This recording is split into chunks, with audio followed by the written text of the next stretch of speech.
지금부터 금융안정 상황 2022년 3월에 대한 기자 설명회를 시작하겠습니다. 오늘 설명해 주실 분은 이상형 부총재 보아 이정욱 금융안전국장이며 관련 팀장도 배석하였습니다. 네, 오늘 개최된 금융통화위원회의 금융안정회의에서는 최근의 금융안정 상황 및 리스크 요인에 대해 논의하였습니다. 먼저 최근의 금융안정 상황에 대한 전반적인 평가와 향후 대응 방향을 간략히 말씀드리겠습니다. 우리나라 금융 시스템은 그간 코로나19 상황 지속에도 경기 회복세 그리고 양호한 금융기관 건전성 등에 힘입어 대체로 안정된 모습을 나타내고 있습니다.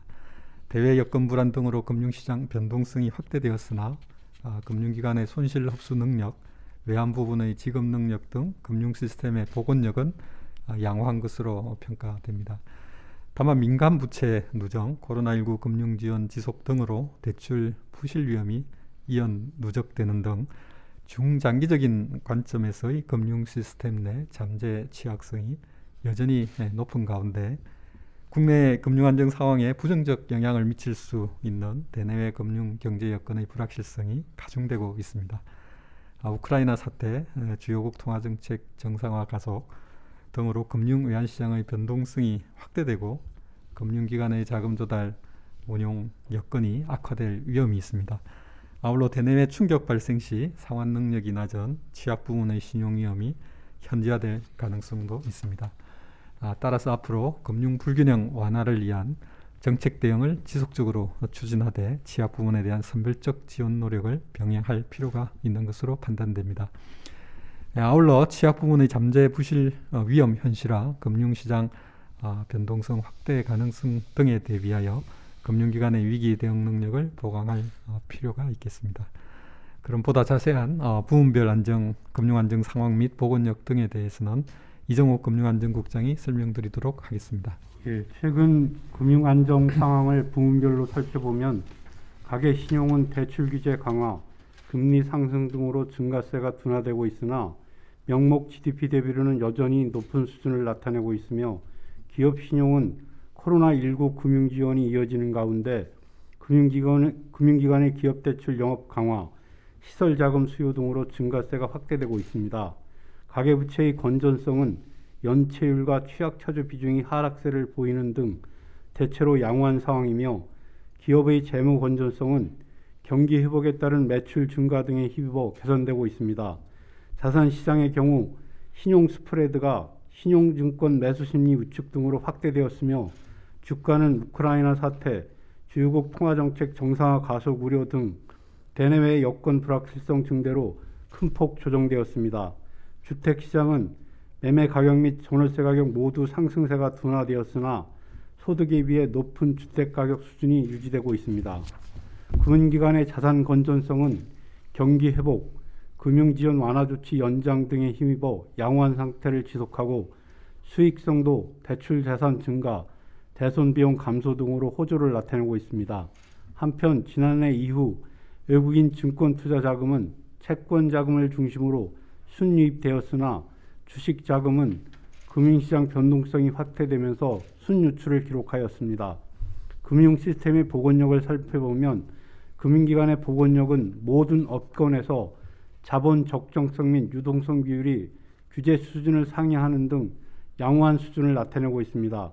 다만 일부 비은행 금융기관의 경우 시장금리 상승, 대출자산 증가 등으로 자본 비율이 하락하였습니다. 외환 부문의 복원력도 순대채권의 규모가 높은 수준을 유지하고 외환 보유액이 늘어나는 등 전반적으로 양호한 상황입니다. 이상으로 금융안정 상황에 대한 대략적인 설명을 마치고 세부 내용에 대해서는 질의응답을 통해서 설명드리도록 하겠습니다. 지금부터 질의응답 시간을 갖겠습니다. 기자들의 질문은 공보관 김하영 과장이 취합해 대신 읽어드리겠습니다. 서울경제 조주현 기자 질문입니다. 자영업자와 소상공인에 대한 대출 상환 유예가 6개월 더 연장됐는데요. 이로 인해 잠재 부실이 확대될 가능성이 있는지 궁금합니다. 네. 근본에 이제 정부가 금융 지원 연장을 하였는데요. 이는 지금 최근에 이제 대출 금리가 이렇게 올라가는 그런 가운데서도 자영업자의 상환 부담 경감을 통해 단기적으로는 자영업자의 부실 위험을 낮추는 데 기여할 수 있을 것이다, 그렇게 생각하고 있습니다. 다만 이제 금융 지원이 장기화될 경우에 이런 잠재 부실이 이연 누적되는 그런 부작용이 이제 커질 수 있다, 그렇게 보여지고요. 그래서 앞으로 자영업자 업황이라든지 대출 규제 강화에 따른 차입 제약 정도 이런 것들을 면밀히 살피면서 단계적인 정상화 이런 것들을 함께 준비해 나갈 필요가 있다, 그렇게 생각합니다.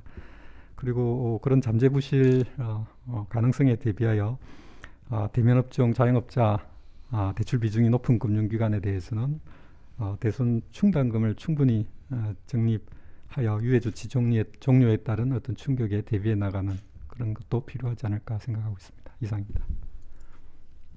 한겨레 전슬기 기자 질문입니다.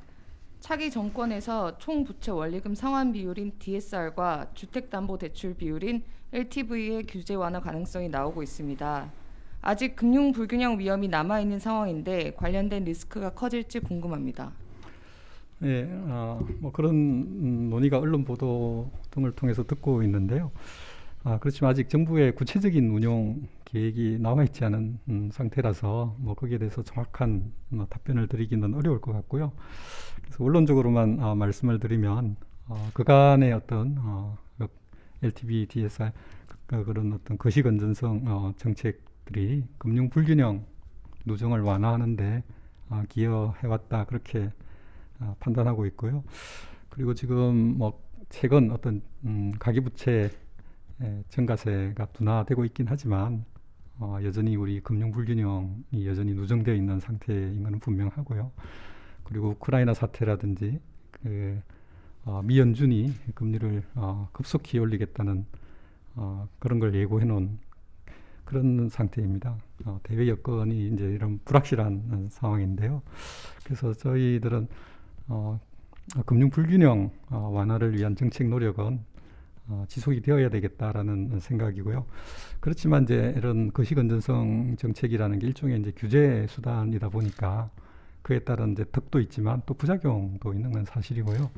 그래서 이런 수단이 그간의 어떤 정책 과정에서 이런 금융 불균형 완화에 기여한 그런 어떤 효과뿐만 아니라 일부 청년 계층이라든지 이런 실수요자에 어떤 미친 어떤 좀 부작용이라 할까, 대출 제약하는 그런 측면들을 살펴보면서 그런 금융 불균형 완화에 미치는 덕하고, 그리고 일부 취약계층의 대출 이용을 제약하는 그런 어떤 부작용들을 종합적으로 고려해서 정부가 판단해 나갈 것으로 그렇게 생각하고 있습니다.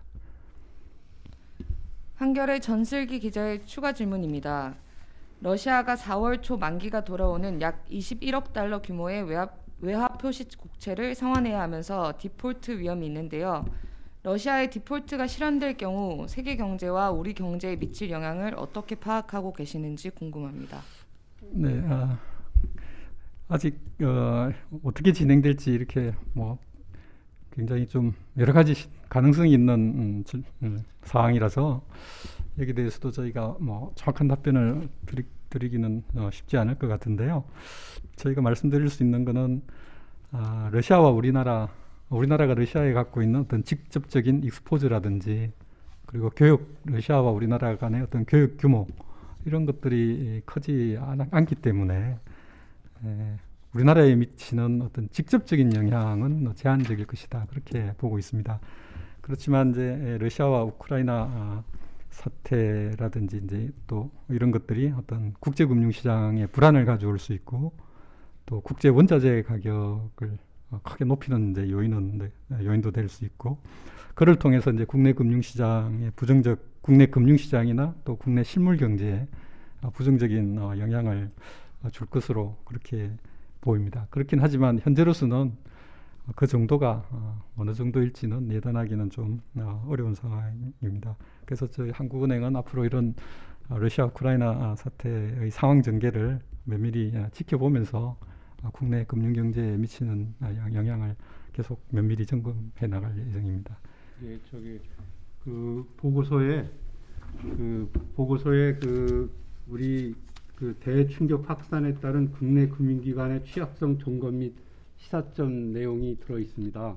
이 내용의 골자는 그 이사님께서 방금 말씀하셨듯이 우리나라가 그 러시아나 우크라이나의 직접적인 익스포저가 크지 않지만 그 금융시장의 특히 글로벌 금융시장의 변동성 확대라든지 또 그 에너지 국제 원자재 시장에서의 그 공급망 차질하고 맞물려서 그 에너지 가격의 상승 압력, 그에 따른 이제 글로벌 인플레이션 압력이 증대되면서 우리 그 금융기관들이 간접적인 어떤 에너지 시장에 대한 익스포저라든지 그 부분에서 이제 그 유동성 부족 사태 이런 거에 대해서는 저희들이 면밀히 대비해야 되겠다 하는 게 저희 생각이고요. 그래서 그 이분과 관련해서는 그 보고서 내용에 대충격 확산에 따른 국내 금융의 취약성을 잘 읽어보시면 좋을 것 같습니다. 네, 추가 질의가 없으므로 이상으로 기자 설명회를 마치겠습니다. 감사합니다.